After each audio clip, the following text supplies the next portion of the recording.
يا أيها الذين آمنوا اتقوا الله حق تقاته ولا تموتن إلا وأنتم مسلمون أما بعد.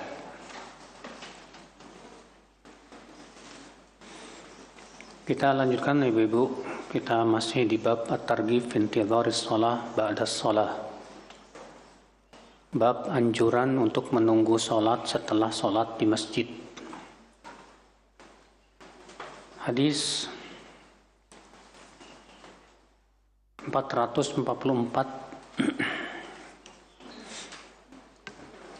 An Anas radhiyallahu anhu anna hadhihi al-ayah tatajafa junubuhum 'anil madaji' yad'una rabbahum khawfan wa tama'a nazalat fi intidhari as-salah allati tud'a al-'atamah.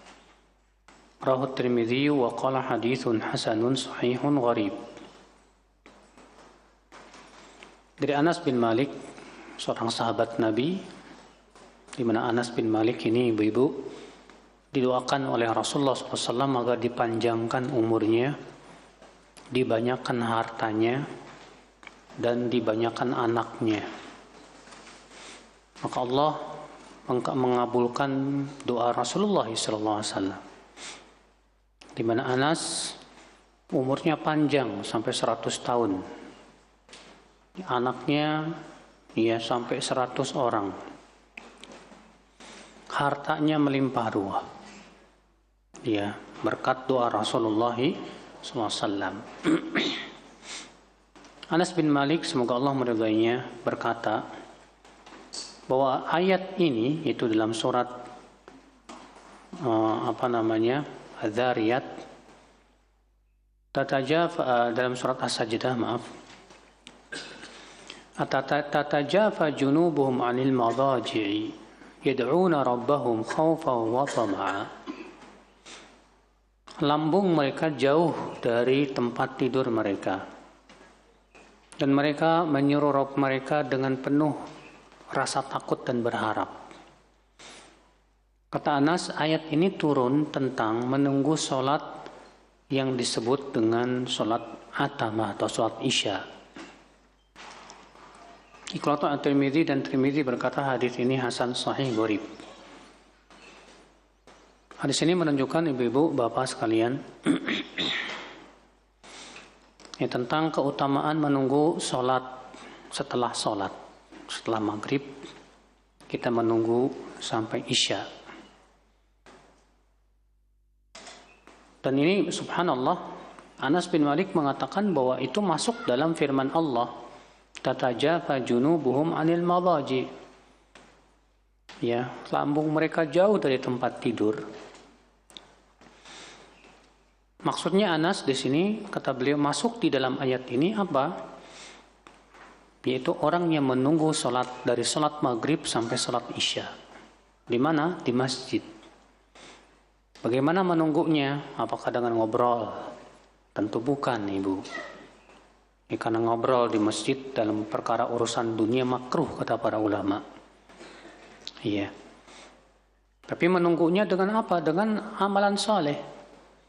Baik misalnya dengan kajian antara maghrib dan isya, atau dengan memperbanyak sholat.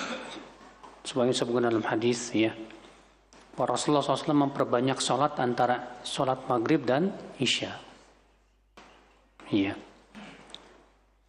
Atau kita membaca Al-Quran, murojaah, hafalan, dan yang lainnya. Yang jelas kita berusaha untuk menunggu antara sholat maghrib dengan sholat isya, supaya masuk dalam keutamaan firman Allah Subhanahu wa ta'ala tadi, tatajafa junubuhum 'anil madaji.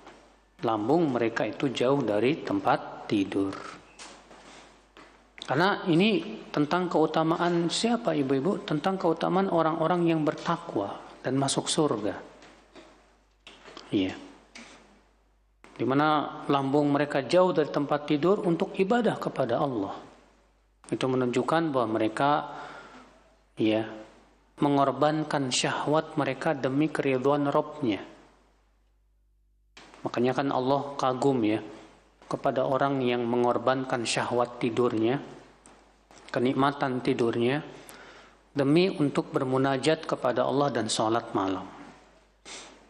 Kata Rasulullah SAW, ajiba rabbuna ila rajulain. Ya'jabu rabbukum ila rajulain. Allah kagum kepada dua orang. Siapa di antaranya? Orang yang bangun di waktu malam. Dia tinggalkan syahwatnya, dia tinggalkan kasurnya, hanya untuk berdiri sholat, ya, bermunajat kepada Allah Subhanahu wa Ta'ala, mengharapkan ridhonya. Nah, ini ibu sekalian. Hadis berikutnya, hadis 445. Wa an Abdullah ibn Amr radhiyallahu anhuma qala sallaina ma'a Rasulillah sallallahu alaihi wasallam al-maghrib. Faraja'a man raja' wa aqaba man aqab. فجاء رسول الله صلى الله عليه وسلم مسرعا قد حفزه النفس قد حسر عن ركبتيه قال أبشروا هذا ربكم قد فتح بابا من أبواب السماء يباهي بكم الملائكة يقول انظروا إلى عبادي قد قضوا فريضة وهم ينتظرون أخرى. Rahu Ibnu Majah an Abi Ayyub anhu warwatuhu thiqat wa Abu Ayyub wal Maraghi al-Ataki thiqah. Dari Abdullah bin Amr bin Al-As, semoga Allah meridainya, seorang sahabat Nabi, ya, dan beliau termasuk sahabat Nabi yang kecil, ya, karena ada beberapa sahabat Nabi yang saat Rasulullah hidup masih kecil, seperti Abdullah bin Abbas, Abdullah bin Umar, Anas bin Malik, demikian juga Abdullah bin Amr bin Al-As ini. Ia berkata, kami pernah sholat bersama Rasulullah SAW sholat maghrib. Maka pulanglah orang-orang yang pulang, dan sebagian lagi mereka masih tetap tinggal di masjid untuk menunggu sholat isya. Maka datanglah Rasulullah SAW dengan tergesa-gesa dan nafasnya tersengal-sengal. Sementara beliau telah menyingkap dua lututnya. Maka beliau bersabda, bergembiralah, ini Rabb kalian telah membuka sebuah pintu dari pintu-pintu langit. Allah membangga-banggakan kalian di hadapan para malaikatnya. Seraya Allah berfirman, lihatlah kepada hamba-hambaku itu. Mereka telah selesai melakukan kewajiban sholat maghrib, dan sekarang mereka sedang menunggu sholat isya. Dikeluarkan Ibnu Majah dari Abu Ayyub. Hadis ini ibu-ibu, ya, menunjukkan yaitu kabar gembira bagi orang yang bersungguh-sungguh beramal soleh, terutama menunggu satu sholat sampai sholat berikutnya di masjid. Dan ini subhanallah kabar gembiranya luar biasa. Apa kabar gembiranya sampai Rasulullah SAW di sini tergesa-gesa, sampai nafasnya tersengal-sengal? Ya. Apa kata Rasulullah? Absyiru, bergembiralah.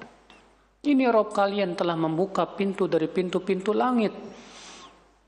Allah membangga-banggakan kalian di hadapan para malaikat. Subhanallah.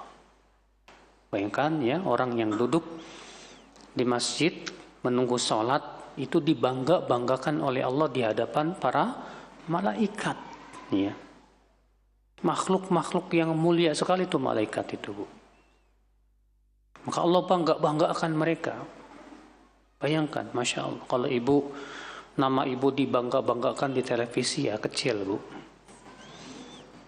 Ya, nama ibu dibangga-banggakan di koran, kecil, Bu.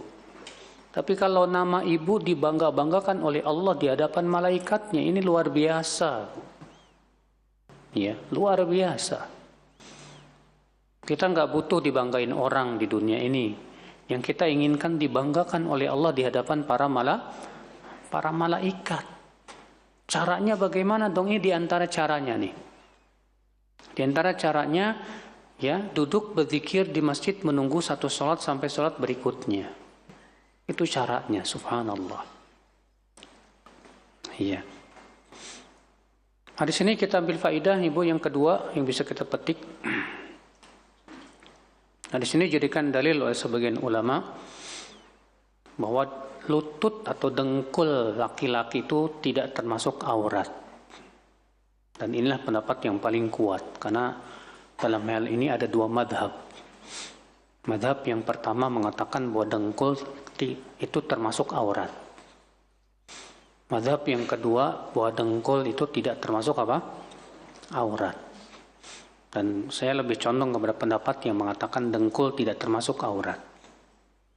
Kenapa? Karena berdasarkan hadis ini pertama. Yang kedua, hadis Rasulullah pernah sedang duduk di atas sumur dan terlihat dengkulnya. Lalu datanglah Abu Bakar minta izin, lalu kemudian Rasulullah mengizinkan Abu Bakar masuk dan duduklah Abu Bakar di sisi Rasulullah SAW dalam keadaan dengkulnya masih terlihat. Tak lama datang Umar minta izin, diizinkan oleh Rasulullah, duduk pula Umar dekat Rasulullah dalam keadaan dengkulnya masih terlihat. Tak lama datang Utsman bin Affan. Ketika Rasulullah melihat Utsman yang datang, Rasulullah pun menutup dengkulnya. Lalu Rasulullah bersabda, ditanya, kenapa engkau ketika Abu Bakar dan Umar datang, engkau tidak menutup dengkulmu? Tapi ketika Utsman yang datang, engkau menutup. Kata Rasulullah, ala astahi mimman istahya minhul malaikah? Tidakkah aku merasa malu kepada orang yang malaikat aja malu sama dia? Itu Utsman bin Affan. Kalaulah dengkul itu, Pak, Ibu, aurat, tentu Rasulullah akan menutup dari semenjak awal Abu Bakar datang. Iya. Maka itu menunjukkan bahwa dengkul laki-laki tidak termasuk apa? Aurat. Bukan berarti, Bu,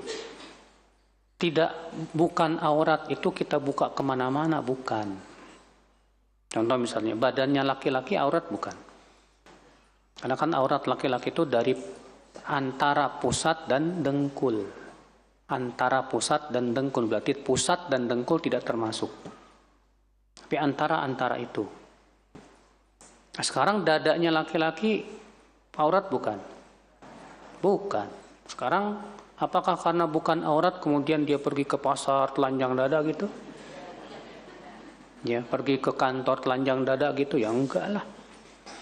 Iya. Tapi kita tutup sebagai adab saja. Iya, kita tutup sebagai apa? Adab. Di sini kita ambil faidah, ibu-ibu sekalian, yang ketiga.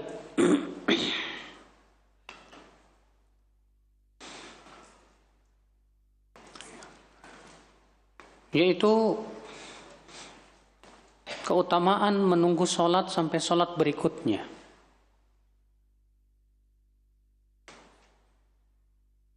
Dan ini termasuk ribat yang disebutkan dalam hadis Nabi Sallallahu Alaihi Wasallam. Wantidharus shalah ba'das shalah, ya, kata Rasulullah, menunggu sholat sampai sholat berikutnya ribat, termasuk berjaga di tapal batas. Karena ribat itu kan, ya, makna aslinya adalah berjaga di tapal batas, ya, supaya jangan sampai ada musuh masuk dari arah sana. Ya, itu termasuk jihad fisabilillah. Maka orang yang terbiasa menunggu sholat sampai sholat berikutnya, berarti dia sudah melakukan, ya, ribat, penjagaan di tapal batas. Maksudnya gimana? Betul-betul dia menjaga sholatnya, ya, karena sholat 5 waktu ini betul-betul harus kita jaga nih, Pak, Bu. Allah berfirman, hafidhu ala sholawati was sholatil wusta. Jaga oleh kalian sholat 5 waktu, terutama sholat wusta, yaitu sholat asar. Bagaimana cara menjaganya? Di antaranya ini, ya, dengan cara menunggu di masjid satu sholat sampai sholat berikutnya. Di antaranya juga kata para ulama dengan cara kita menjaga sholat-sholat sunnahnya. Sebab dengan cara seperti itu kita akan menjaga sholat 5 waktu tersebut. Ya, maka kita harus semangat, Ibu. Orang yang semangat menjaga sholat 5 waktu itu, insya Allah pertanda di hatinya itu bersih dari kemunafikan. Karena tanda orang munafik yang disebutkan dalam Al-Quran apa, Bu? Tanda orang munafik yang disebutkan dalam Al-Quran itu malas mau sholat. Allah berfirman, wa idza qamu ila sholati qamu kusala yura'unan nas. Apabila mereka bangkit menuju sholat, mereka bangkit dengan malasnya. Jadi kalau kita ini ya ada sifat malas-malasan mau sholat, itu pertanda ada penyakit kemunafikan di hati kita. Ngeri, Bu. Para sahabat semuanya, Bu, mengkhawatirkan penyakit kemunafikan ada di hati mereka. Sampai kata Muhammad bin Sirin atau Muhammad bin Al-Munkadir, saya lupa. Ya, dia berkata, adraktu 30 sahabiyan kulluhum yakhafuna an-nifaq ala anfusihim. Aku bertemu dengan 30 sahabat, semua mereka takut sekali kena penyakit kemunafikan itu. Ya, terkadang kalau kita, ya terkadang Masya Allah ya, kita sih tenang-tenang aja gitu. Padahal ada penyakit kemunafikan di hati kita, kita juga nggak merasa risih, subhanallah. Iya. Apa di antara tanda penyakit kemunafikan itu tadinya, di antaranya bahwa penyakit kemunafikan sudah masuk ke hati kita, males-malesan mau ibadah, terutama sholat. Ya, suka ria, dilihat orang. Jangan sampai kita seperti itu, ibu-ibu sekalian, ya. Maka kita semangat, ya, terutama bapak-bapak semangat pergi ke masjid. Semangat untuk menunggu sholat sampai sholat berikutnya di masjid. Kalau ibu bisa dukung suami, Bu, bilang ke suami, Mas, kamu pulangnya nanti aja habis sholat Isya. Ya, tunggu di sana di masjid. Keutamaannya besar sekali. Iya. Iya, luar biasa nih. Hadis berikutnya hadis 446. Wa an Abi Umamah radhiyallahu anhu anna Rasulullah sallallahu alaihi wasallam qala wa salatun fi athari salatin la lagwa bainahuma kitabun fi illiyin. Dan salat setelah salat, ya, artinya menunggu salat setelah salat, di mana dia tidak melakukan perkara yang sia-sia di antara keduanya, itu tercatat dalam illiyin. Illiyin itu artinya tempat yang sangat tinggi di surga. Masya Allah. Berarti ini menunjukkan ya bahwa menunggu sholat sampai sholat di masjid itu bukan dengan ngobrol yang enggak. Kadang sebagian ya bapak duduk-duduk di masjid menunggu sholat itu ngobrolnya kesana kemari, Bu. Ngobrolin dunia isinya. Iya. Makanya yang seperti ini ya tidak diberikan pahala. Ya, ada lagi yang nungguin sholat di masjidnya main game. Ya pakai HP. Aduh. Semua ini makruh, Bu. Jadi gimana dong? Ya banyak kok. Tunggu ya sambil baca Quran, sambil murajaah hafalan dan yang lainnya. Hadis 447 wa an Jabir ibn Abdullah radhiyallahu anhu maqal. Qala Rasulullah sallallahu alaihi wasallam, ala adullukum ala ma yamhu Allahu bil khataya wa yukaffir bihi adh-dhunub. Qalu bala ya Rasulullah. Qala isbaghul wudu'i 'ala al-makruhat wa kathratul khuta ila al-masajid wa intidharus salati ba'da as-salah fadzalikumur ribat. Rawahu Ibnu Hibban fi sahihihi. Dari Jabir bin Abdullah, semoga Allah meridhoinya, ia berkata Rasulullah sallallahu alaihi wasallam bersabda, maukah aku tunjukkan kalian kepada amalan yang mengakibatkan Allah menghapus dengan amalan tersebut dosa-dosa kita dan menggugurkan dosa-dosa. Masya Allah. Ya. Rasulullah menawarkan nih, mau nggak saya tunjukkan kamu kepada amalan yang bisa menggugurkan dosa dan menghapus kesalahan. Ini tawaran yang menggiurkan bagi orang yang menginginkan kehidupan akhirat, Bu. Tapi bagi orang yang menginginkan kehidupan dunia, ini tawaran yang tidak menggiurkan.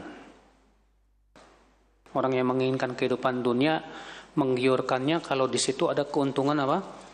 Dunia biasanya. Iya, kalau ditawarin mau nggak? Nih ada sebuah pekerjaan yang ringan, tapi gajinya gede. Wah, baru tuh semangat. Atau apa tuh? Iya. Tapi kalau ditawarkan tentang pahala akhirat, kurang semangat. Itu tanda memang dia para pecinta dunia, Bu. Maka kalau kita merasa tergiur dengan tawaran Rasulullah ini, Bu, maukah aku tunjukkan kalian kepada apa yang mengakibatkan Allah akan gugurkan dosa-dosa kita dan Allah akan hapus kesalahan kita? Maka para sahabat berkata, mau ya Rasulullah. Untuk para sahabat tuh ya orang-orang yang memang hatinya dicintai dengan cinta akhirat, dipenuhi dengan cinta akhirat ya. Hati para sahabat itu, Bu, hati yang bening. Ya. Apa kata Rasulullah sallallahu alaihi wasallam? Isbaghul wudu 'alal makruhat.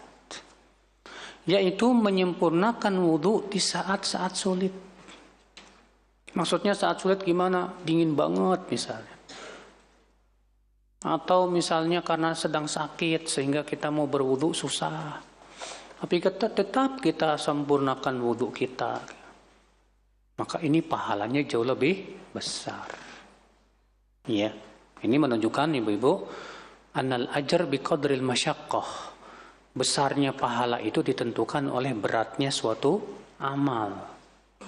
Jadi semakin amal itu berat, ya, semakin besar apa? Pahalanya. Asal bukan kita yang ngeberat-beratin. Kalau kita yang memberat-beratkan, justru itu tercela. Iya. Karena apa? Karena syariat kita mudah tidak, Bu? Syariat kita ini mudah, jangan diberat-beratin. Tapi kalau ada amalan yang ternyata berat, maka disitulah pahalanya menjadi apa? Besar. Iya. Ini yang pertama nih, yang bisa menggugurkan dosa. Menyempurnakan wudu saat susah, sulit. Al-makruhat. Yang kedua apa? Wa kathratul khutha ilal masajid. Banyak berjalan ke masjid. Ya, banyak berjalan ke masjid. Makanya Bapak bersyukur kalau rumahnya jauh Pak dari masjid. Kalau Bapak misalnya rumah saya dari masjid Ustadz 1 kilometer, alhamdulillah. Bayangkan kalau 1 kilometer Bapak berjalan kaki berapa langkah? 1 kilometer itu 1000 meter ya.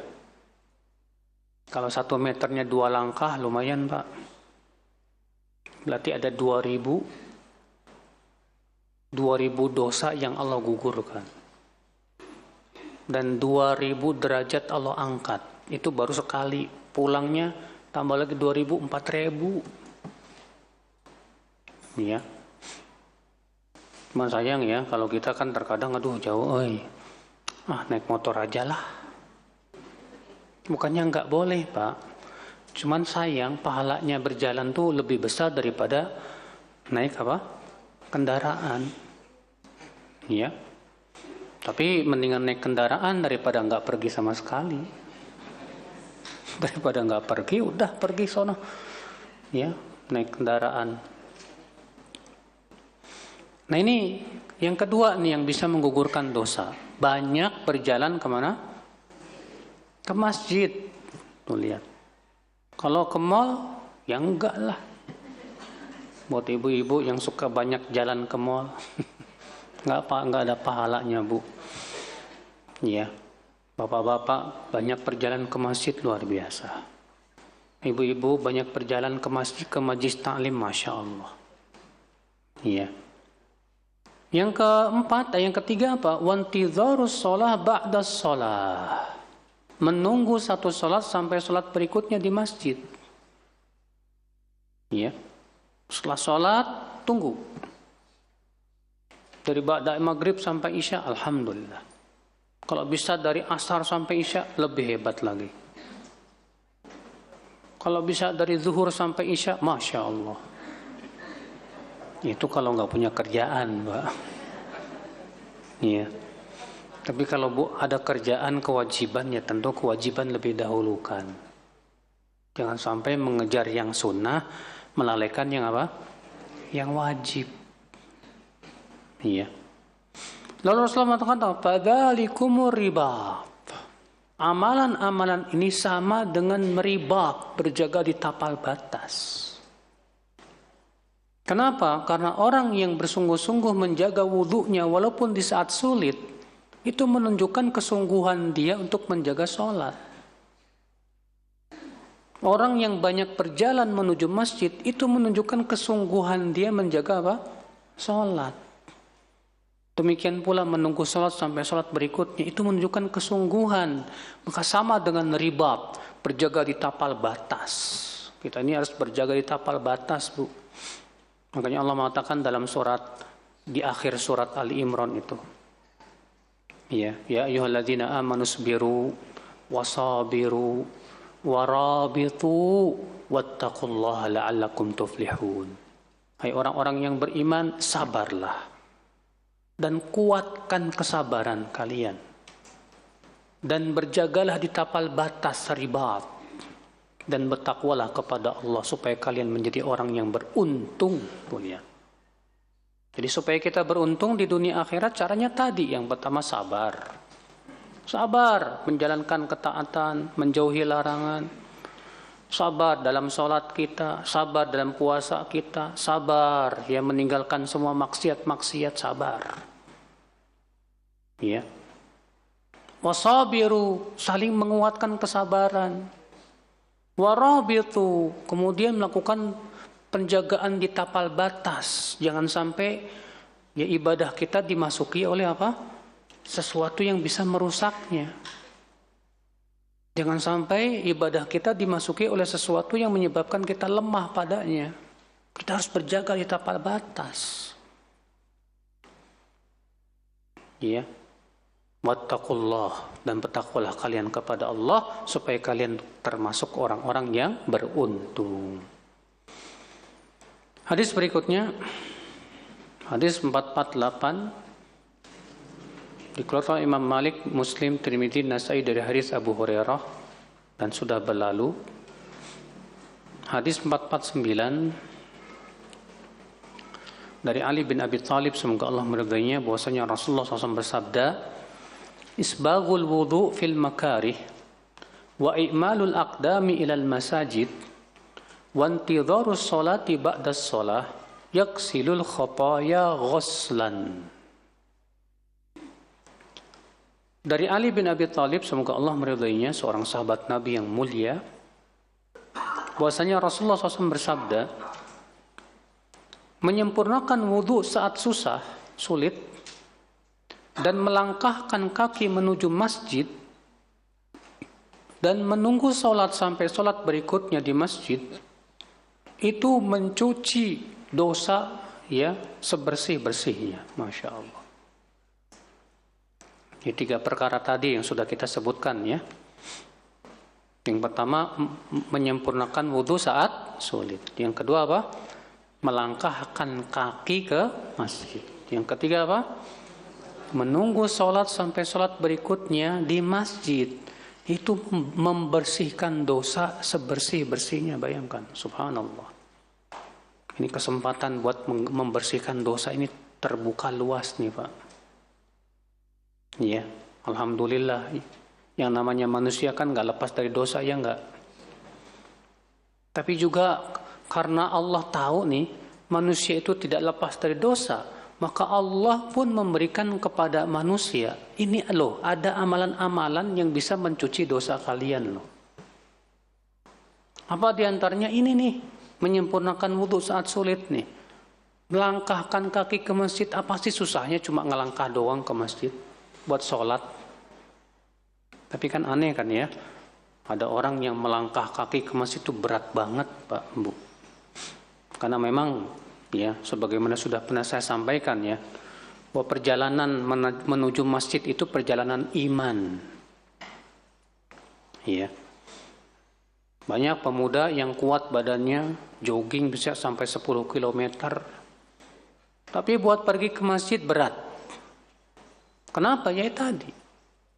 Masalahnya di hatinya itu iman, Bu, iman. Iya. Hadis 450. Wa Nabi Hurairah radhiyallahu anhu anna Rasulullah sallallahu alaihi wasallam qala muntadhirus salati ba'da as-salah kafarisin ishtadda bihi farasuhu fi sabilillah ala qashhihi wa huwa fi ribatil akbar.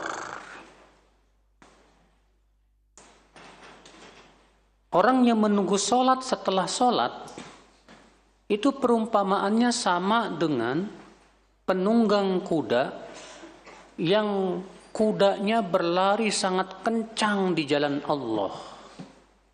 Dan dia adalah ribat yang paling besar. Masya Allah. Ya, dikeluarkan Imam Ahmad dan Tabrani dalam Al-Awsat. Dan isnadnya Imam Ahmad salih.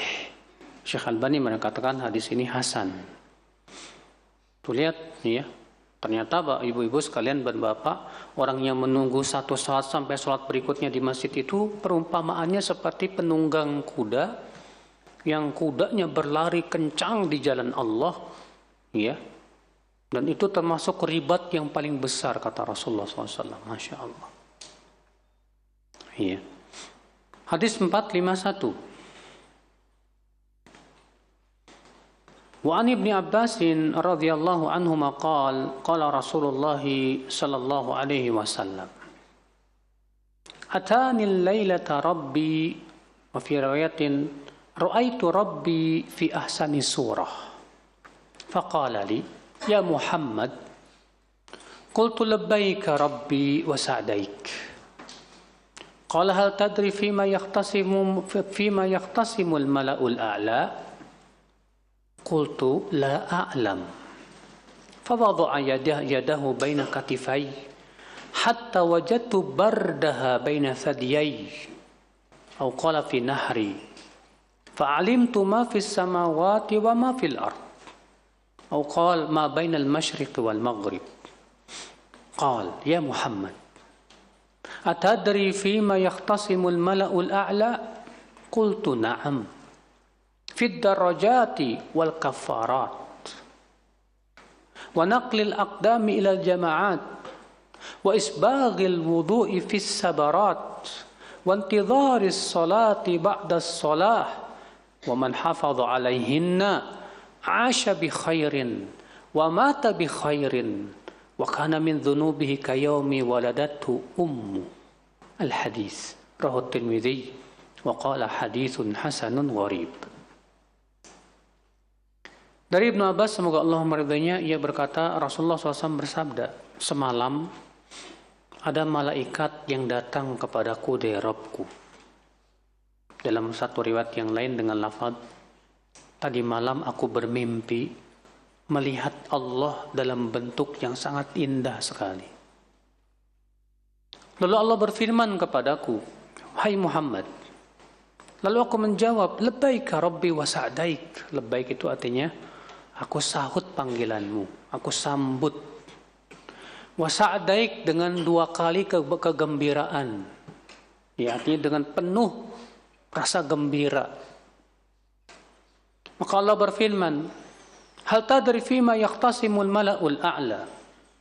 Tahukah kamu apa yang sedang dipersengketakan atau diperbincangkan oleh malaikat yang ada di sana, di langit sana, malaikat-malaikat yang sangat mulia? Aku berkata, aku tidak tahu ya Allah. Maka Allah pun meletakkan tangannya di antara dua pundakku, hingga aku merasakan dinginnya di antara dua dadaku.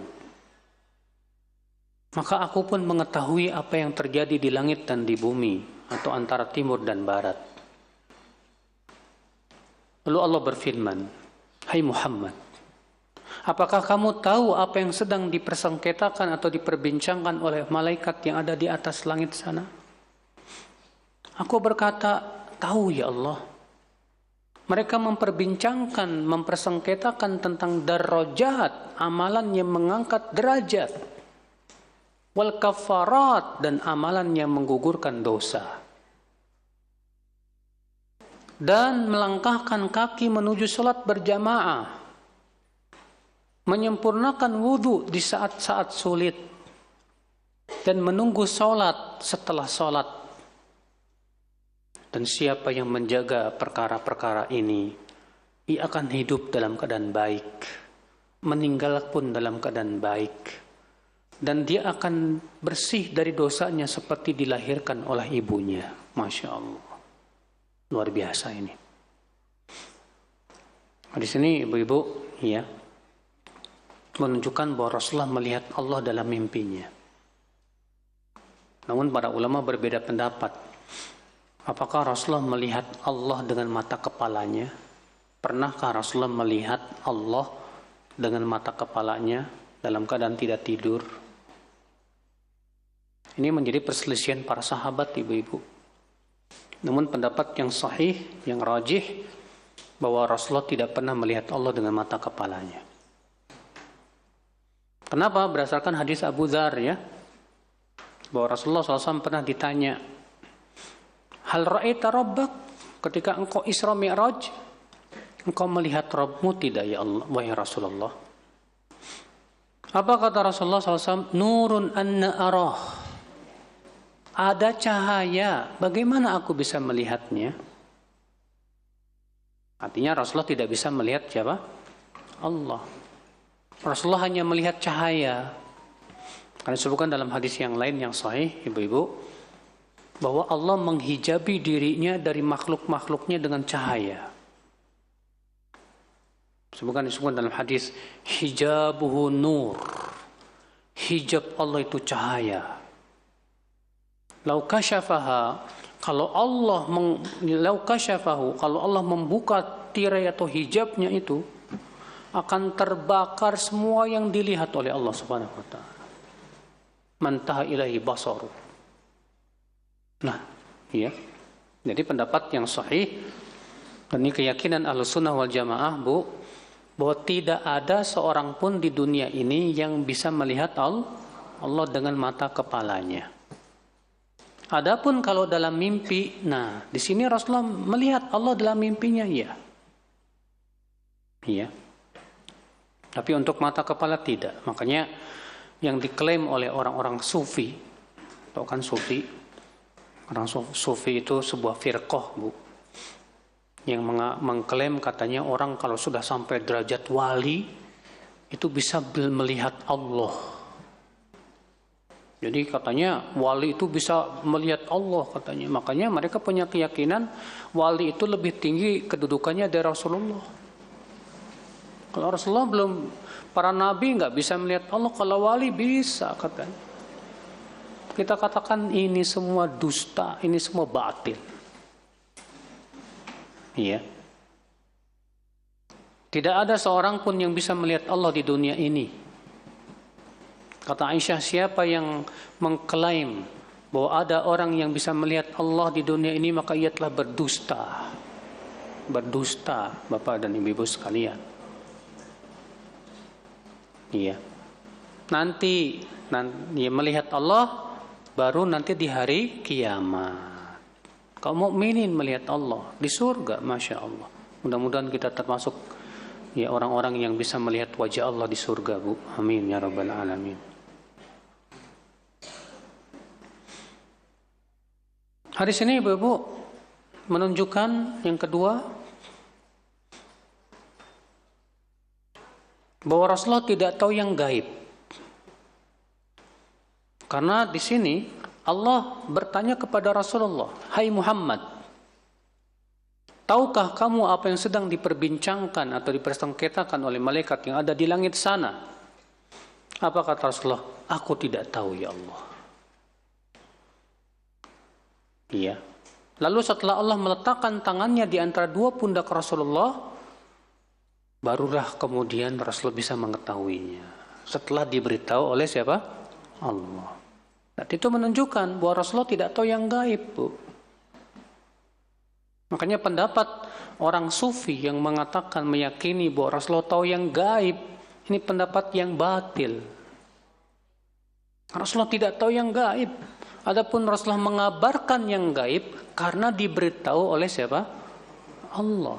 Bukan karena Rasulullah tahu yang gaib, tidak. Kan lucu ya. Orang sufi itu mengklaim bahwa katanya wali itu bisa tahu yang gaib. Keyakinan orang sufi. Saya punya teman orang Pakistan, dia cerita di daerah saya, ya, orang-orang punya keyakinan wali fulan tuh tahu yang gaib. Saya pengen uji benar nggak dia tahu yang gaib. Suatu ketika saya undang dia untuk makan di rumah saya. Iya. Kemudian, ya, datanglah dia ke rumahku. Sementara kata beliau, lauknya itu aku sembunyikan di bawah nasi. Iya. Lalu aku persilahkan, silahkan sang wali duduk, kita makan. Si wali diam saja. Lalu dia berkata, kok cuma nasi doang, mana lauknya? Maka aku bertanya, bukankah wali tahu yang gaib? Kalau Anda tahu yang gaib, seharusnya tahu dong di mana letaknya. Dari situ saya yakin bahwa itu semua kedustaan, kata dia. Makanya kalau ada yang ngaku-ngaku tahu yang gaib, diuji aja. Nggak tahu yang gaib sebetulnya itu. Ya, Rasulullah aja nggak tahu yang gaib ketika Aisyah radhiyallahu anha kehilangan kalungnya, Pak Bu, dalam sebuah perjalanan. Sampai Rasulullah dan para sahabatnya sibuk nyari kalungnya Aisyah. Akhirnya masuk waktu sholat dalam keadaan tidak ada air. Yang kemudian Allah pun turunkan ayat tayammum. Iya. Baru ketemu ternyata kalungnya Aisyah ya ada di bawah pelana unta. Kalau Rasulullah tahu yang gaib, ngapain harus lama-lama nyari sana sini? Ya. Nah ini karena wajib diyakini Pak Ibu ya, bahwa yang mengetahui yang gaib hanya siapa? Allah. Siapa yang punya keyakinan bahwa wali fulan tahu yang gaib, ia telah berbuat syirik dalam rububiyah. Dia sudah memberikan sifat-sifat Allah kepada makhluk. Karena mengetahui yang gaib itu kekhususan Allah saja. Allah berfirman, "Qul la ya'lamu man fis samawati wal ardil ghaiba illallah." Katakan, tidak ada yang mengetahui tentang yang gaib siapapun, baik di langit maupun di bumi, kecuali Allah saja. Allah satu-satunya yang tahu yang gaib. Manusia tidak tahu yang gaib. Hadis ini kita ambil faidah ibu-ibu sekalian yang bisa kita petik dari hadis ini. Bahwa para malaikat yang ada di langit, ternyata perbincangan mereka itu tentang amalan-amalan. Amalan yang menggugurkan dosa dan amalan yang mengangkat derajat, Masya Allah. Makanya Bapak Ibu ya, perbincangan yang paling bermanfaat itu kalau kita memperbincangkan amal. Ya, kalau Bapak Ibu ngobrol ya, nimbrung ngobrolin tentang amal soleh, Masya Allah. Tapi kalau ibu nimbrung ngerumpi ngomongin orang, waduh Bu, dosa Bu. Daripada ngomongin orang, mendingan kita ya ngomongin yang lebih bermanfaat deh. Ngomongin dakwah, ngomongin keutamaan sholat, saling memberikan motivasi dalam amal soleh. Itu kan lebih bermanfaat ya daripada ngobrolnya yang ngalor ngidul, nggak ada manfaatnya. Iya. Hari ini kita ambil faidah juga ibu-ibu dan bapak sekalian, keutamaan 3 perkara tadi. Yang pertama, melangkahkan kaki menuju sholat berjamaah. Yang kedua, menyempurnakan wudhu saat apa? Sulit. Yang ketiga, menunggu sholat sampai sholat berikutnya di masjid. Apa keutamaannya?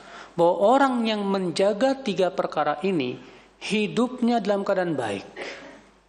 Wafatnya pun dalam keadaan apa? Baik. Dan ia bersih dari dosanya seperti dilahirkan oleh ibunya. Bayangkan. Subhanallah. Maka dari itulah Bapak Ibu, terutama Bapak-bapak nih ya, siapa di antara kita yang ingin matinya husnul khatimah? Siapa di antara kita yang ingin wafatnya husnul khatimah? Jaga ini. Ya.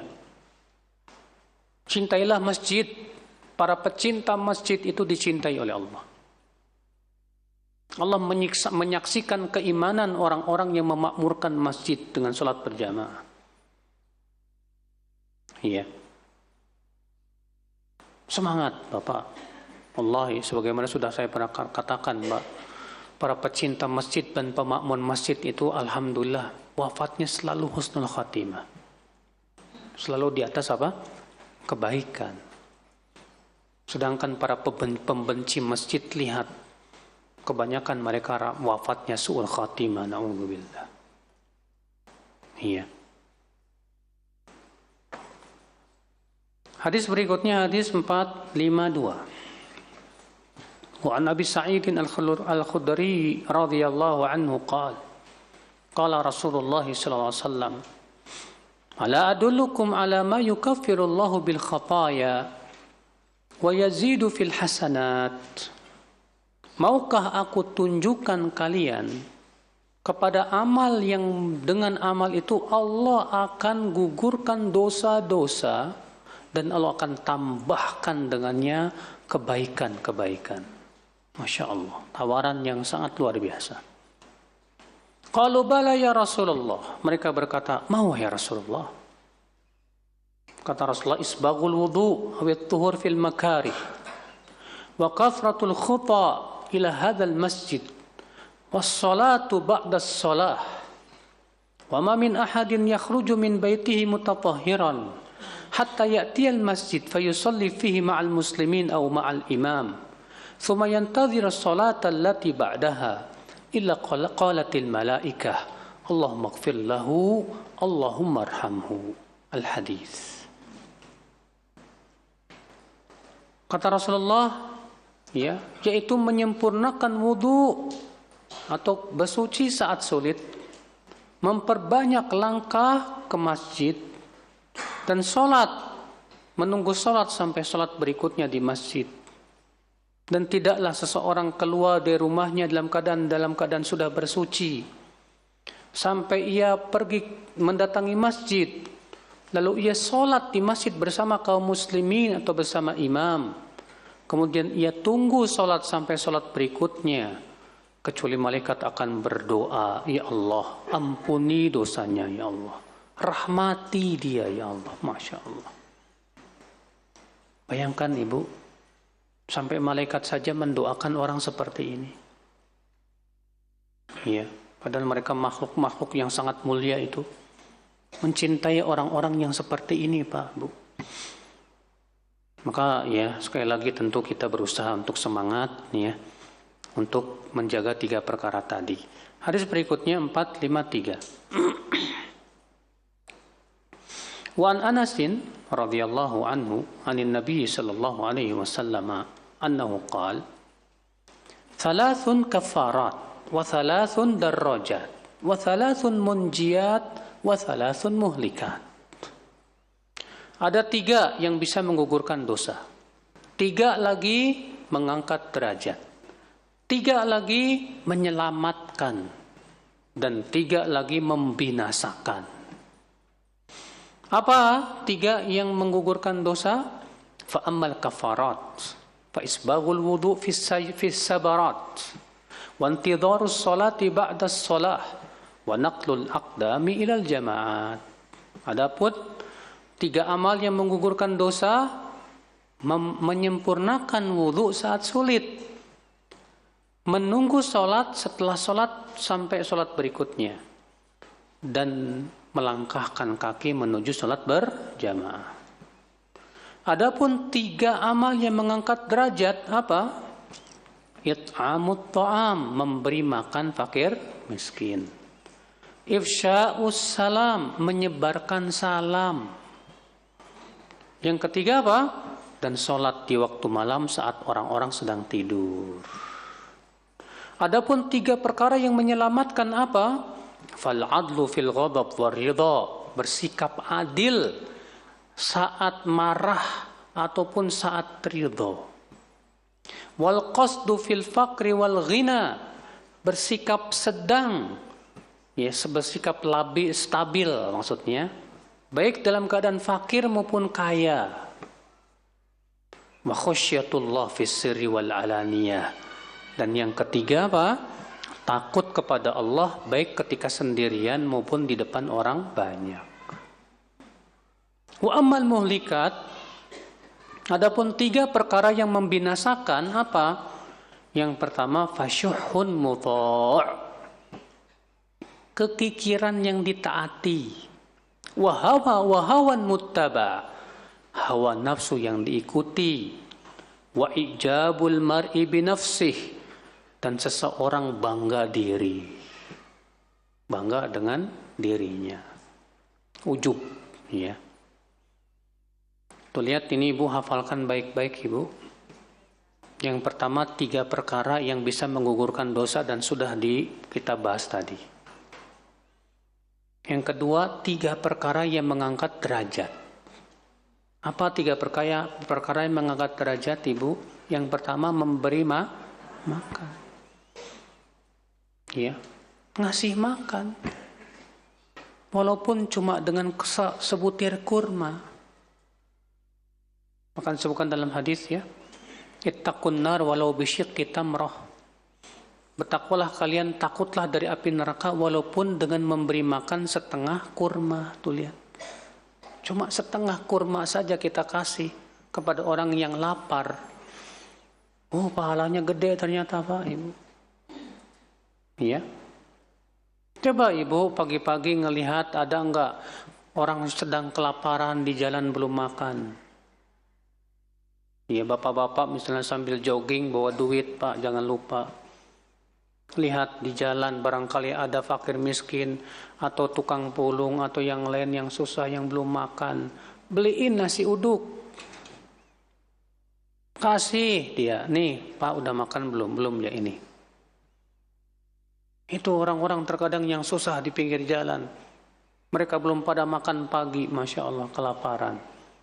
Kita kasih makan, itu mengangkat derajat tinggi di surga, Masya Allah. Ya. Bahkan dalam hadis yang diriwayatkan Bukhari, ya, Rasulullah SAW ditanya tentang ayyul islami khair. Hai Rasulullah, Islam apa yang paling baik, hai Rasulullah? Apa kata Rasulullah? Ya, tut'imut ta'am. Islam yang paling baik adalah kamu memberi makan. Wa taqra'us salam ala man arafta wa ma lam ta'rif. Dan kamu ucapkan salam kepada semua orang, baik yang kamu kenal maupun yang kamu tidak kenal. Masya Allah. Coba ya kita ngasih makan. Ya, jangan cuma hari Jumat doang, Pak, Bu. Tapi di hari-hari lain, terutama orang-orang yang susah nih yang kita kasih makan, Pak. Ya. Maka kita kasih makan. Ini yang pertama, ini yang mengangkat derajat di sisi Allah. Yang kedua apa? Ifsya'us salam. Menyebarkan apa? Salam. Tapi nyebarin salamnya yang benar. Ini salamnya mikum. Mikum apaan mikum? Ya. Ucapkan assalamu alaikum. Ada lagi yang salamnya gini, Bu. Assalamualaikum. Apaan assalamualaikum? Sam itu artinya mati. Ya. Nah, ini jadi mengucapkan salamnya yang benar. Kita ucapkan apa? Assalamu alaikum. Nah, Ibu, ternyata menyebarkan salam itu termasuk mengangkat derajat tinggi di sisi Allah, Bu. Maka disebutkan dalam hadis, la tadkhulul jannah hatta tu'minu wa la tu'minu hatta tahabbu.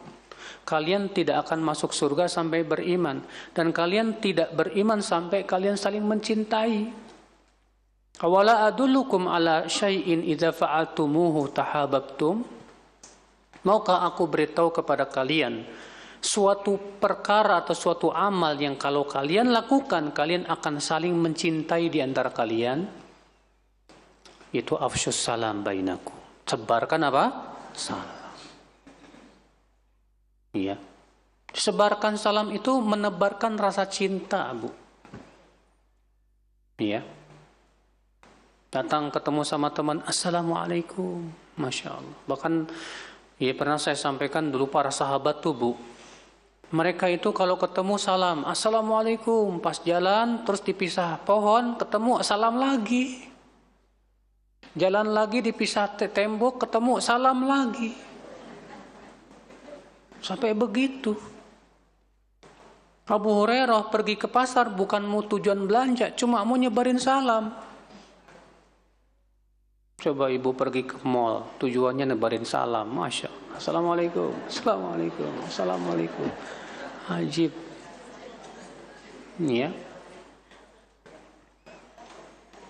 Ini Ibu sekalian, sekarang di zaman sekarang ini, Bu, subhanallah, ya menebarkan salam ini seakan-akan tabu. Kalau ketemu sama teman cuman, oi, kemana?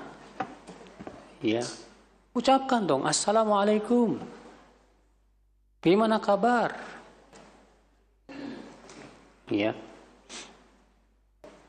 Ini Bu, ya kalau kita nelpon jangan halo, tapi ucapkan apa? Assalamualaikum. Ya. Yang ketiga apa yang mengangkat derajat? Salat malam. Masya Allah. Tahu enggak, Bu? Satu-satunya salat sunnah yang sering Allah sebutkan dalam Al-Quran itu salat malam. Sampai dalam 8 ayat Allah sebutkan itu dalam Al-Quran. Ketika Allah menyebutkan tentang sifat orang yang bertakwa yang masuk surga, ternyata karakter mereka, amalan yang pertama kali Allah sebutkan, mereka suka salat malam. Allah berfirman, innal muttaqina fi jannati wa uyun akhidhina ma atahum rabbuhum innahum kanu qabla dhalika muhsinin kanu qalilan minal laili ma yahja'un wa bil ashari hum yastaghfirun.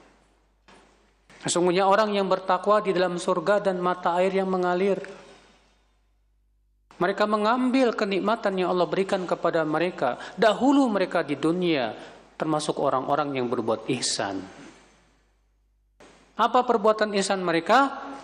Kanu qalilan minal laili ma yahja'un. Mereka dahulu sedikit tidur di waktu malam. Wabil ashari hum yastaghfirun. Di akhir malam mereka istighfar mohon ampun kepada Allah.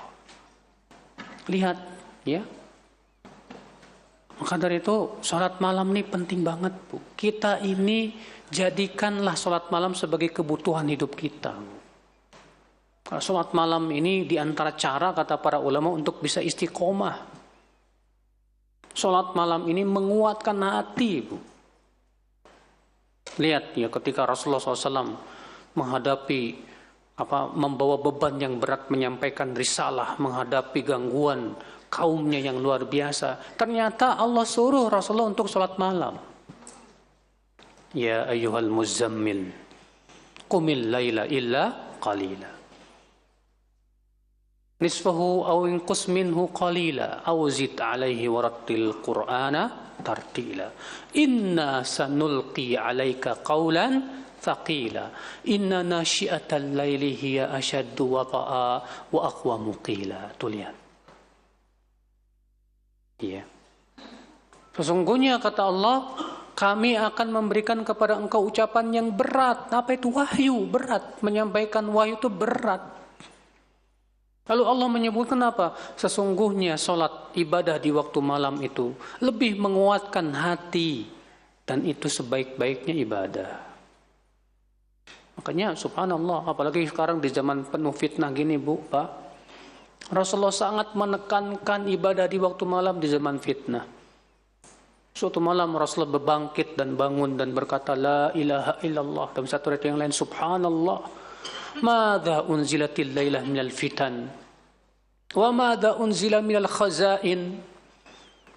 La ilaha illallah, kata Rasulullah. Fitnah apa yang Allah turunkan di malam ini, dan perbendaharaan apa yang Allah turunkan di malam ini. Lalu Rasulullah bersabda, man yuqid li sahibal hujar. Siapakah yang mau membangunkan pemilik kamar itu?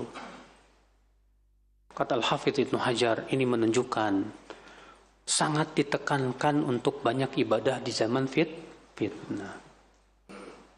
Terlebih di waktu malam, Ibu.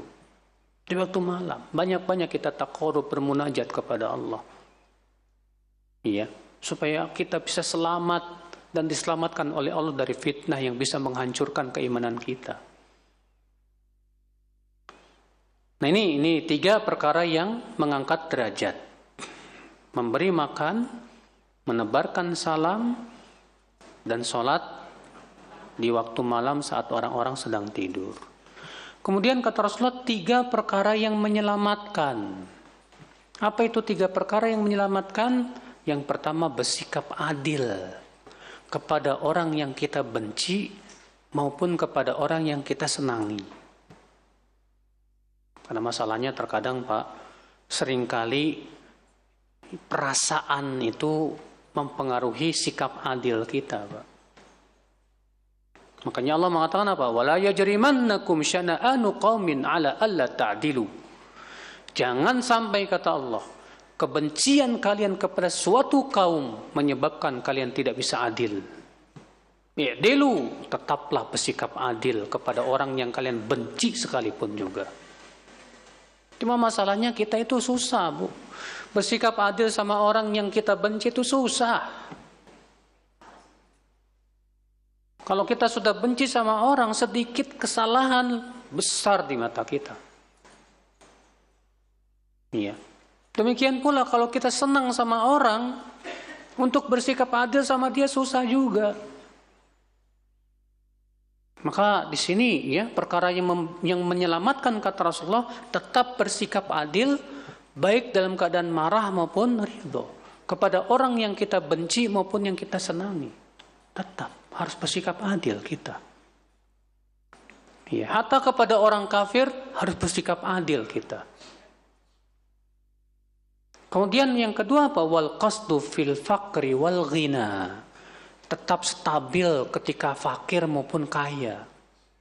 Karena ada orang yang nggak stabil imannya saat fakir, Pak. Saat fakir malah kolab tuh imannya tuh. Saat kaya tenang imannya. Pas fakir kolab imannya. Ada lagi kebalikan. Saat fakir dekat sama Allah. Pas dikasih sama Allah banyak kenikmatan, mulai lupa sama Allah. Mukmin tidak seperti itu. Mukmin saat susah dia bersabar, di saat senang dia bersyukur. Makanya Rasulullah SAW bersabda, ajaban li amril mu'min. Sungguh mengagumkan urusan seorang mukmin itu. In asabatu sarra syakar fakana khairal lah. Kalau ia ditimpa kesenangan, dia bersyukur, itu kebaikan buat dia. Wa in asabatu dharra sabar fakana khairal lah. Kalau ia ditimpa kesusahan, sabar, maka itu kebaikan buat dia. Dan ini hanya terjadi pada orang yang beriman. Ya. Makanya kan banyak orang, Bu, Pak, dekatnya sama Allah itu hanya pada satu keadaan doang. Ada yang dekat sama Allah pas senang doang. Pas susah jauh dari Allah. Allah menyebutnya ini orang yang beriman di tepi jurang. Iya. Ada yang kebalikan, pas susah dekat sama Allah. Pas senang lupa. Tidak. Kita tetap dekat dengan Allah. Walaupun dalam keadaan apapun, Bu, baik senang maupun susah, kita tetap stabil iman kita. Ini yang susah, ya. Memelihara kestabilan iman dalam keadaan apapun juga. Yang ketiga, yang menyelamatkan apa? Khasyatullah fis sirri wal ananiyah. Takut kepada Allah saat sendiri maupun di hadapan orang banyak. Banyak orang di depan orang banyak itu kelihatan takut, Pak, tapi saat sendiri boro-boro. Berada di dalam kamar yang terkunci, tidak ada CCTV, tidak ada orang yang melihat dan mengawasi. Ternyata dia berani untuk memaksiati Allah Subhanahu wa taala. Ternyata CCTV lebih dia takuti daripada pengawasan Allah, Pak. Ya. Makanya sebagian salaf mengatakan apa? La taj'alillah ahwan man yanzur ilaik. Jangan sampai kamu jadikan Allah yang paling rendah yang mengawasi kamu. Ya. Kalau diawasi oleh CCTV, kita takut. Kalau diawasi oleh Intel, kita takut. Kalau diawasi polisi, kita takut. Pas dia awasi hanya oleh Allah saja, nggak takut. Ini menunjukkan dia sebetulnya nggak takut sama Allah Subhanahu wa taala, takutnya sama manusia. Maka orang seperti ini pada hari kiamat kata Rasulullah apa? Allah akan batalkan, Allah hancurkan amal-amal dia. Iya. Itu dia, ngeri, Pak, Bu. Maka hendaknya kita walaupun sendiri takut kepada Allah. Karena Allah mengawasi kita, Allah tahu. Iya. Makanya kalau kita saat sendirian ya di kamar, nggak ada orang yang lihat, terkunci, terus ada keinginan berbuat maksiat nih, nggak ada orang lihat ini, ingat aja gimana kalau saya maksiat tiba-tiba malaikat maut menjemput, kira-kira matinya su'ul khatimah nggak? Na'udzubillah. Ya, mengerikan sekali. Kemudian yang terakhir, 3 perkara yang membinasakan. Apa itu? Syuhun muta', kekikiran yang ditaati. Kikir. Ya. Bakhil. Apa sih bedanya bakhil dengan kikir? Syuh tu syahih. Kata para ulama ya, bakhil itu bertingkat-tingkat. Ada orang yang bakhil sama orang lain tapi buat diri sendiri dia nggak bakhil. Ini namanya bakhil. Ada orang yang kikirnya bukan cuma sama orang lain, bahkan buat diri sendiri pun dia kikir. Ini namanya syahih namanya. Iya, saking kikirnya. Dua-duanya tercela dalam Islam, Bu. Seorang mukmin tidak pantas punya sifat apa? Kikir, bakhil. Nggak pantas. Mukmin itu jiwanya dermawan. Jiwa sosialnya mukmin itu tinggi, Bu. Keinginan untuk membantu orang lain itu besar sekali. Itu mukmin itu. Iya. Yang kedua, yang bisa membinasakan apa? Hawa nafsu yang ini lebih mengerikan lagi, Pak. Karena Allah menyebutkan dalam Al-Quran ya, orang yang paling tersesat di dunia itu orang yang ngikutin hawa nafsu. Allah berfirman, "Wa man adallu mimman ittaba'a hawahu bighairi hudan minallah."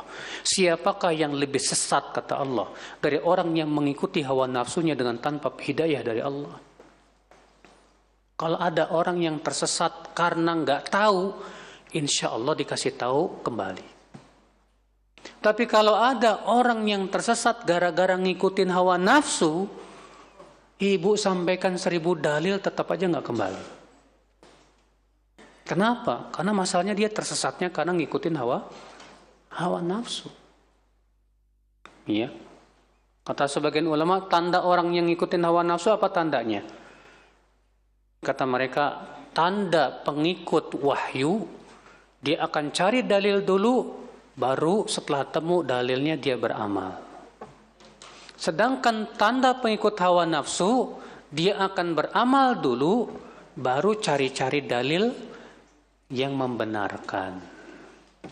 Sehingga dia bukan pencari kebenaran, tapi pencari pembenaran. Iya. Yang ketiga, apa itu? Yang membinasakan, ijabul mar'i binafsih, ujub dengan diri sendiri. Ujub dengan hafalannya yang banyak. Ujub dengan amal solehnya. Ujub dengan apa? Dengan kepintarannya.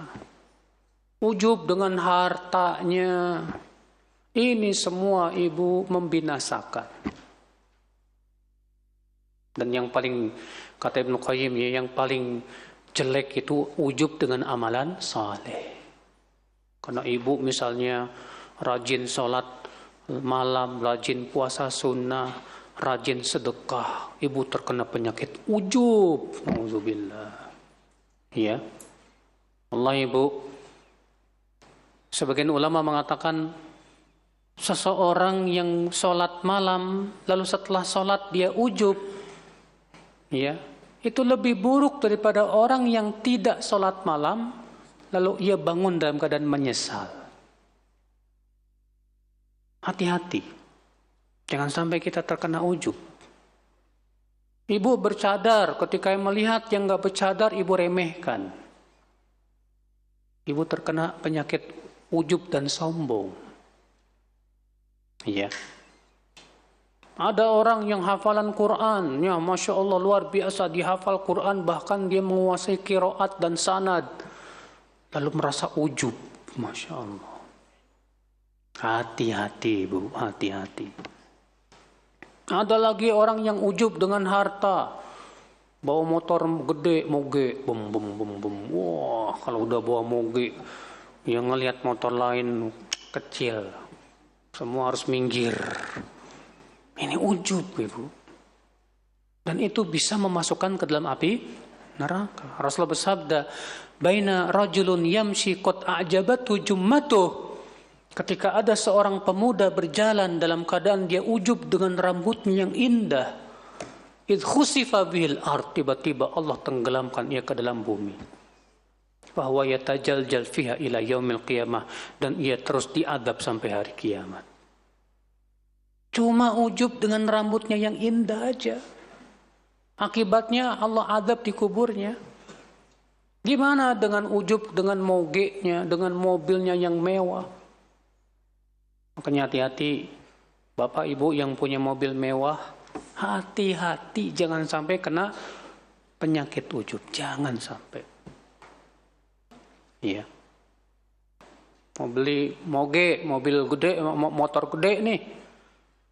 Yakin gak nih hatinya bisa selamat dari ujub nih? Kalau gak yakin gak usah dibeli. Mendingan beli bebek aja lah. Ya, daripada ujub masuk neraka. Hati-hati.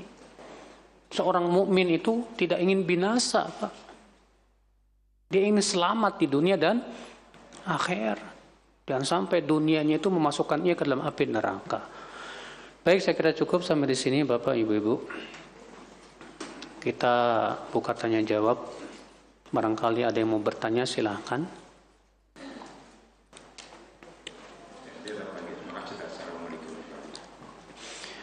Ibu mohon jangan ngobrol ya Bu ya. Ketahuilah Bapak Ibu, jumhur ulama mengatakan bahwa minum sambil berdiri itu makruh. Minum sambil berdiri itu apa? Makruh. Karena mengumpulkan ada dua hadis. Hadis pertama menunjukkan Rasulullah melarang orang yang minum sambil berdiri. Bahkan Rasulullah menyuruh untuk memuntahkannya kembali. Hadis yang kedua, Rasulullah malah mempraktikkan minum sambil berdiri. Sehingga kata para ulama, kata jumhur, berarti larangan minum sambil berdiri dibawa kepada makna makruh. Dan kaidah usul fikih mengatakan, sesuatu yang makruh boleh dilakukan dalam keadaan dibutuhkan. Kalau keadaannya dibutuhkan, kita tergesa-gesa, harus segera pergi, sehingga kita minumnya sambil berdiri, silahkan. Atau misalnya nggak ada bangku dan yang lainnya, nggak perlu jongkok. Karena saya belum dapat dalilnya Rasulullah minum sambil jongkok. Ya. Yang ada adalah anjuran untuk duduk.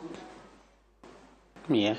Jadi kita kalau Rasulullah pernah kan di rumahnya beliau mengambil tempat minum yang terbuat dari kulit, lalu beliau pun minumlah sambil berdiri dan tidak duduk.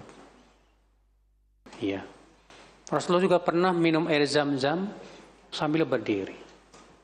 Kenapa dibawa, kata jumhur, dibawa kepada makna lil hajah, karena untuk kebutuhan. Adapun kalau tidak ada kebutuhan, maka hendaknya apa? Duduk. Demikian pula makan sama dalam hal ini.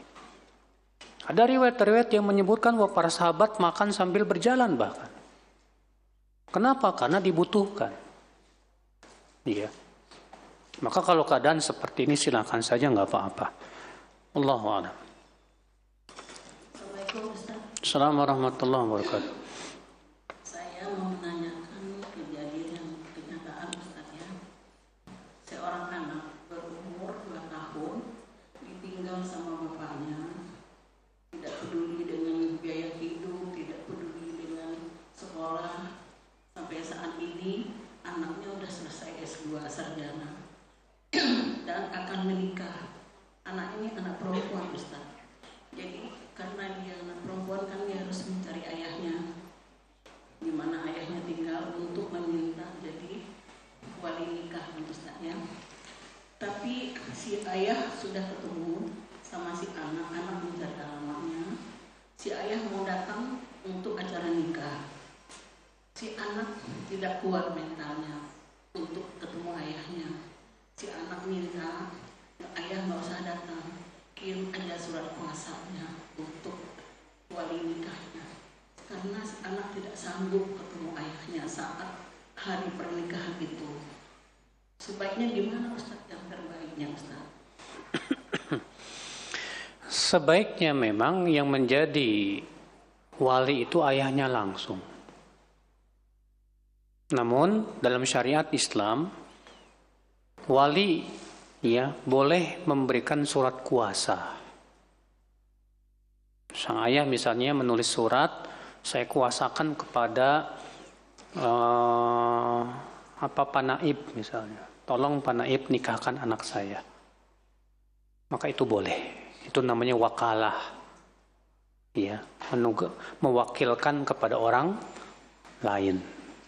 Ya, boleh-boleh saja. Cuma masalahnya kenapa si akhwat itu, si wanita tersebut tidak sanggup melihat ayahnya? Apakah karena kebencian dia? Iya. Katanya kena mentalnya Ustaz. Mentalnya kayak gimana? Nggak sanggup, sedih banget katanya. Ya itu bukan uzur Bu sebetulnya. Karena kan nikah nggak harus di hadapan. Pas akad itu si akhwat di dalam aja. Iya. Jadi pas akad itu si wanita ini di dalam kamar aja. Cukup si ayah sama laki-laki itu aja yang akad. Iya Ustaz. Iya. Coba deh nanti saya cari solusinya Ustaz. Terima kasih Ustaz. Assalamualaikum. Assalamualaikum. Bagaimana keutamaan akhwat yang duduk menunggu sholat di rumah Ustadz? Yang ada hadis-hadis tentang keutamaan menunggu sholat itu di masjid ya. Namun tentunya Bu, seorang wanita tidak boleh jangan berkecil hati. Kenapa? Karena sholatnya di rumah lebih baik. Sholatnya di rumah lebih baik. Rasulullah bersabda, wa buyutuhunna khairun lahunna. Sebaik-baik rumah-rumah kalian itu lebih baik buat kalian. Iya. Disebutkan dalam hadis, idza kharajatil mar'ah istasrafa syaitan. Apabila wanita keluar rumah, maka yang menjadi pembimbingnya adalah syaitan. Ya. Wa aqrabuhunna ilallah wa hunna fi qari buyutihin. Dan wanita yang paling dekat kepada Allah, kata Rasulullah, adalah wanita yang berada di dalam rumahnya.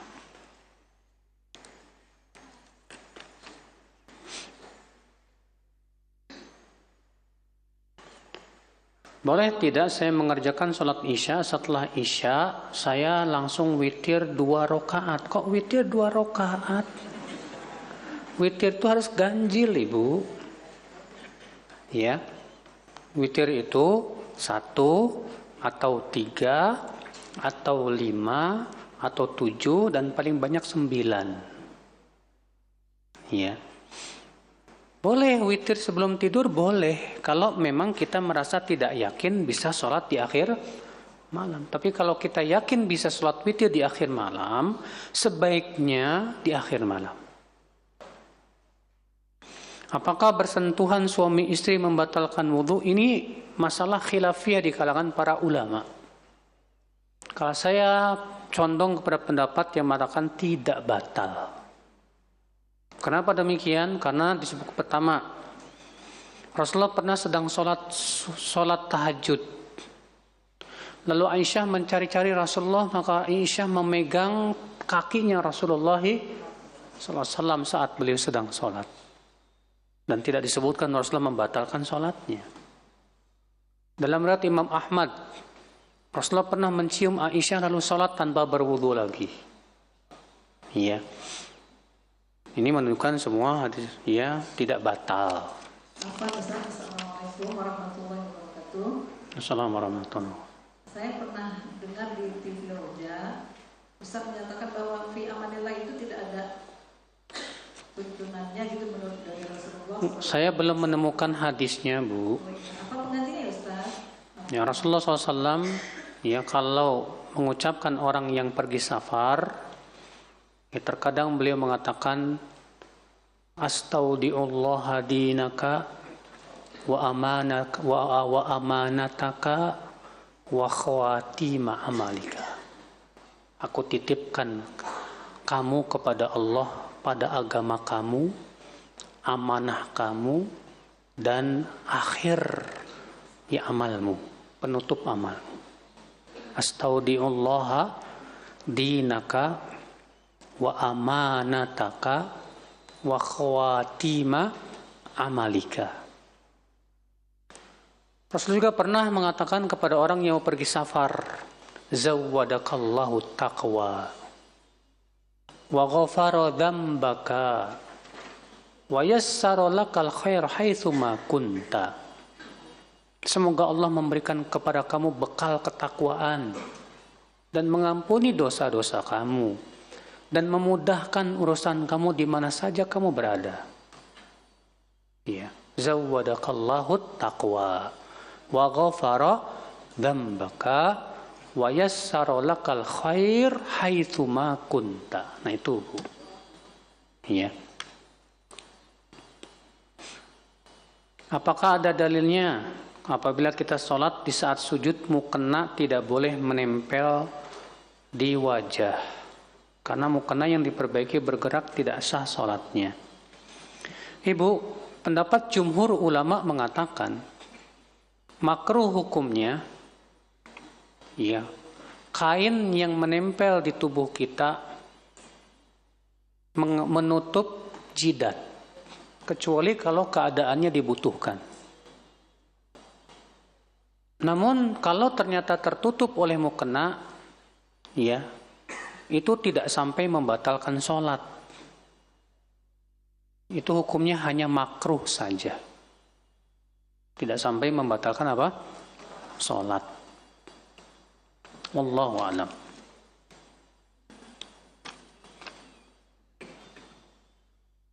Apa benar Ustaz, orang yang sering baca Quran itu tidak akan pikun? Saya katakan tidak benar. Kenapa? Karena banyak ulama hadis yang pikun di akhir hayat. Padahal mereka ulama hadis yang hafal Quran, hafal hadis. Dan tidak bisa diragukan lagi kalau mereka banyak membaca Al-Qur'annya. Sebutkan Sufyan bin Uyainah. Ikhtalafa fi akhir hayati. Ya, hafalannya berubah di akhir hayatnya 3 tahun sebelum meninggal dunia. Sufyan bin Uyainah, gurunya Imam Bukhari, termasuk ulama besar di zaman ini bahkan. Bisa berubah hafalannya, Pak. Iya.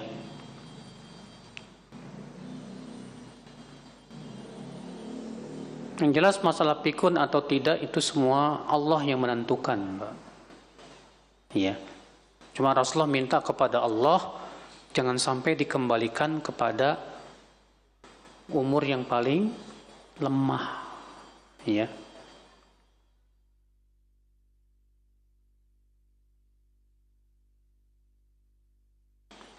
Kalau sebagai seorang istri sering oleh karena pekerjaannya ingin membantu orang, tapi suami tidak mengizinkan, ikutin suami aja, Bu. Iya. Ibu bisa nyuruh orang kok buat bantu orang lain itu. Nggak harus ibu yang turun tangan.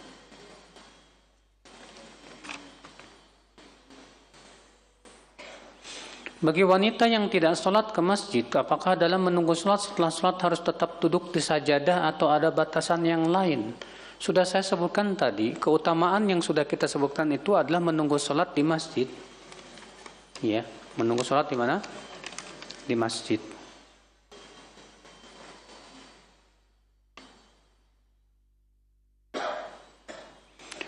Ada wanita haid selama 15 hari, setelah bersih 2 hari, haid lagi selama 10 hari.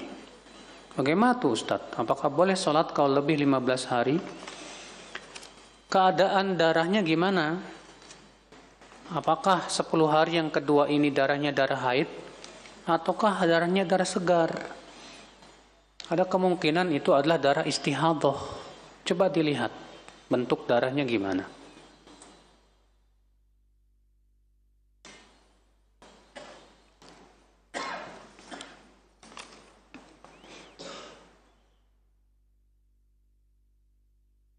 Kalau kita sujud dalam sholat setelah membaca Subhana Rabbiyal A'la langsung doa tanpa sholawat boleh nggak masalah, silahkan. Ya, setelah Subhana Rabbiyal A'la langsung kita berdoa tanpa sholawat nggak masalah.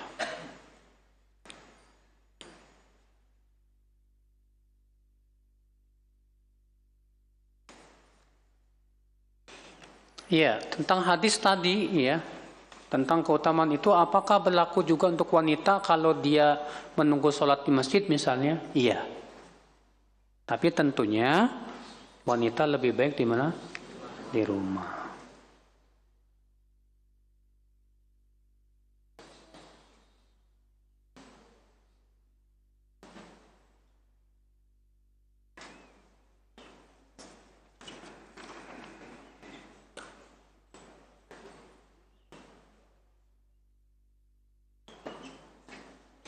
Bagaimana apabila arah kiblat yang sudah bertahun-tahun kita ikuti di rumah, ternyata pada saat ada tamu dan dia menggunakan aplikasi Muslim Pro, arah kiblatnya bergeser ke kanan sekitar 20%, 20 derajat.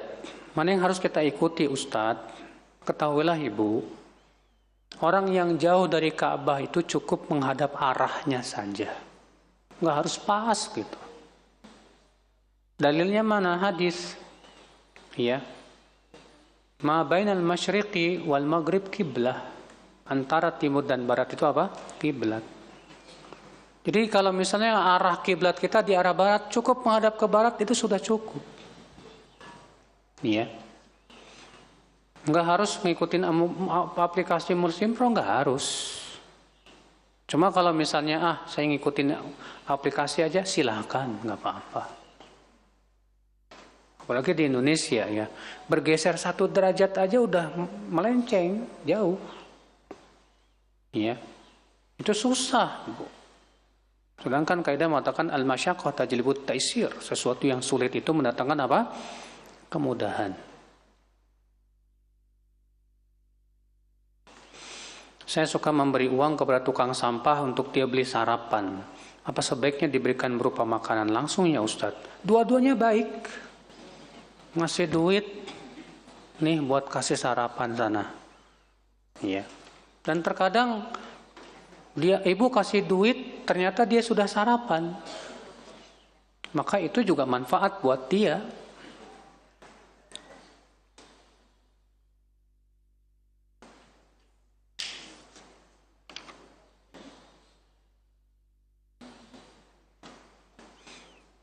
Ini banyak pertanyaan di sini, semua sama tentang keutamaan tadi. Apakah berlaku untuk akhwat juga?